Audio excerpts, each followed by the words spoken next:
il est le roi, l'omniscient, le sage.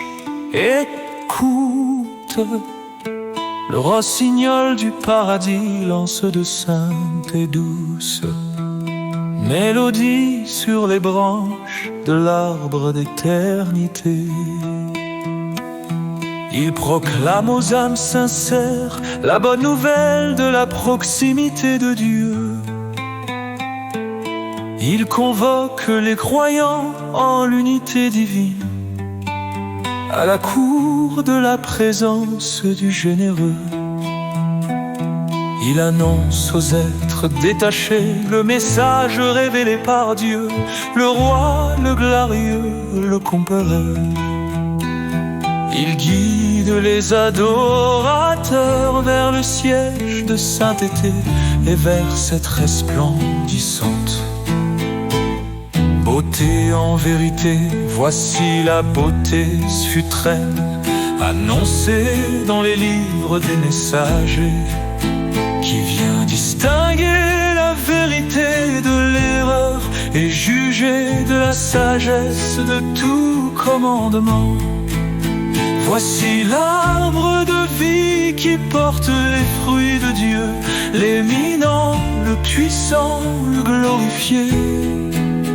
Ô Ahmad, témoigne qu'en vérité il est Dieu, qu'il n'est pas d'autre Dieu que lui, le roi, le protecteur, incomparable, omnipotente, et que celui qui l'envoya sous le nom de Ali fut le véritable envoyé de Dieu, au commandement de qui nous nous conformons tous. Ô peuple, obéissez aux ordonnances divines qu'il vous prescrit dans le bayan, lui le glorieux, le sage en vérité. Il est le roi des messagers et son livre est le livre mère. Si seulement vous le saviez, ainsi de cette prison le rossignol lance vers vous son appel.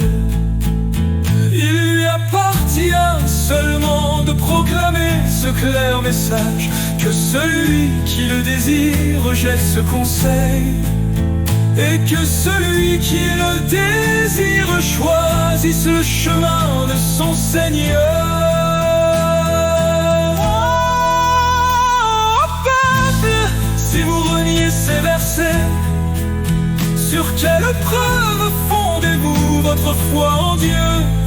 Produisez-la donc, assemblée de fourbes, non par celui qui tient mon âme en sa main. Ils ne le peuvent et ne le pourront jamais, dussent-ils s'unir et s'entraider. Oh Ahmad, n'oublie pas mes bienfaits en mon absence. Souviens-toi de mes jours, durant tes jours, de ma détresse et de mon bannissement en cette prison lointaine. Demeure si ferme en mon amour que ton cœur ne fléchisse pas. Dussent les épées ennemies faire pleuvoir leurs coups sur toi, et le ciel et la terre se soulever contre toi.